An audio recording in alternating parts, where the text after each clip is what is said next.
disturbing. It is 2 o'clock right now. I don't even know which part of Central Park I'm at because it's all, I mean, you can't see shit. The sky is orange. I picked a very bad time to do some photography and get some shots. I mean, it's 2 o'clock and it looks like the beginning of Mad Max. This is very disturbing. This is fucking crazy. New York City, air quality hits dangerous levels. A lot of folks there. Jesus motherfucker. They certainly didn't plan on this happening. Not at all, man. Not at all. Hold on. We'd love to hear what this is fucking crazy. Air quality index, safe, normal, is 50. Parts of our state have seen a level of over 400 in the last 24 hours, and that is a dangerous situation. I can give you updates. We have some of the high areas. Brooklyn in the last hour was at 413. This is, again, safe level is 50. This is 415. Health warnings for everyone. The entire population is likely to be affected. Queens, right behind Brooklyn. So we're seeing these effects. That's 407 in the Queens area. That's an 800% increase over what is safe. And this is why we're very concerned. It has an immediate impact on people's health. Irritation to the eyes, the nose, breathing, coughing, and even shortness of breath. So our message right now is going to be reiterated multiple times because it is simply stay indoors. Also, to protect people, we believe that the N95 mask is an important way that people can protect, stop the air particles from getting into their lungs. That is why I'm announcing we are making available 1 million N95 masks to be made available at state facilities. We have over 400,000 distributed to members of the public at state parks, MTA stations, Javits Center, Port Authority, and bus terminal, and anywhere else people need them. As we all know,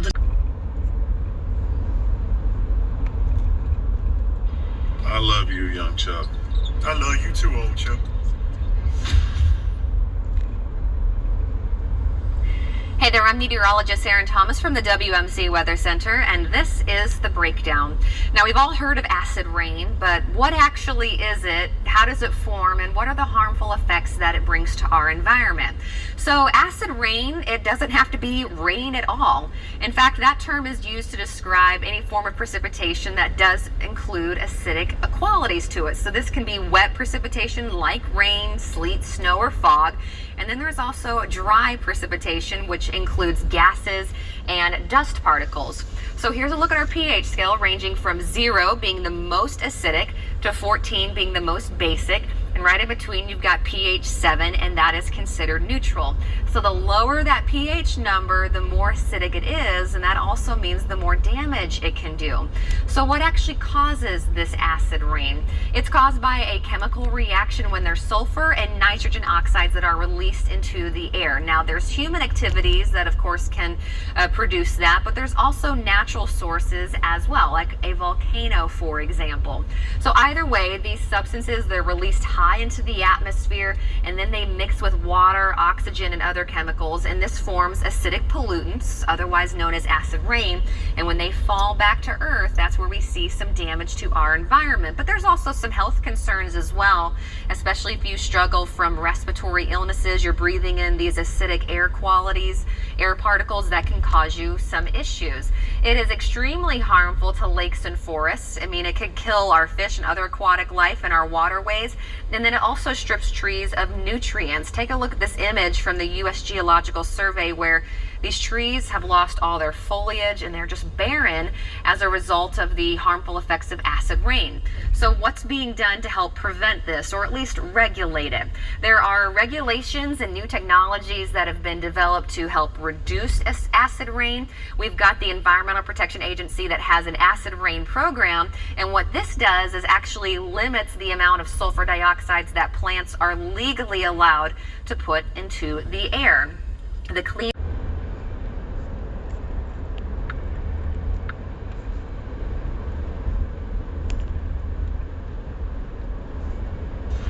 So I just want to reach out and explain another topic here, or another post that I saw today, I think is really important as well. This guy's name is Adam Gertner, and you could find him on Twitter at Very Virology. He wrote this yesterday at night, like 6:30 p.m. is when he posted this on to Twitter. But he has a Substack, Very Virology Substack as well. So veryvirology.substack.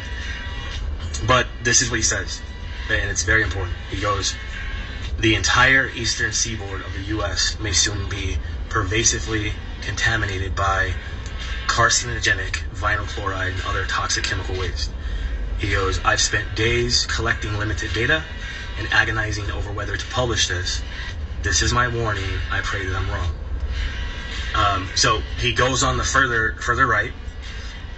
There are 250 million people living to the east of the Mississippi River, and considering the rate at which it is progressively moving south with the water and east of the winds, every single person at the entire eastern seaboard may have only a few more days to leave before they're exposed to a lethal concentration of vinyl chloride.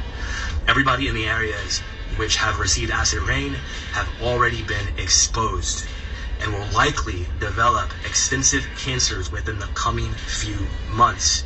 He goes on to say, I will just say, if you live anywhere east of the Mississippi River, in my humble opinion, leave. Maybe plan to come back in a couple of weeks. The magnitude of this will be more evident by that time. We have been at war for the last 3 years, and somebody may have just landed the killing blow with an utterly, historically unprecedented chemical weapons attack. I saw and smelled something that has never impacted us on this scale before. Even as I was out walking the streets, clearly we knew something was happening that was beyond normal. The screenshots really show you the mist and the clouds that was over our city. We had dangerously high levels of wildfire smoke from thousands of miles away. From the gloom over Yankee Stadium to the smoky haze skirting our skyline. We could see it, we could smell it, and we felt it. And it was alarming and concerning. Last night at 10 p.m., the air quality index hit 218, a very unhealthy level. On the levels of health concern, it really sent shockwaves throughout the entire city and this region. And this morning at 7 a.m., the air quality index was 174 in the Bronx, and will remain around that level for at least another day. But this is an unprecedented event in our city, and New Yorkers must take precaution. This air quality event, which for a time yesterday gave us the worst air quality in New York City since the 1960s, presents real health risks. The fine particulate matter in the air can get into people's lungs, cause inflammation, and worsen conditions like asthma, chronic lung disease, or underlying heart conditions.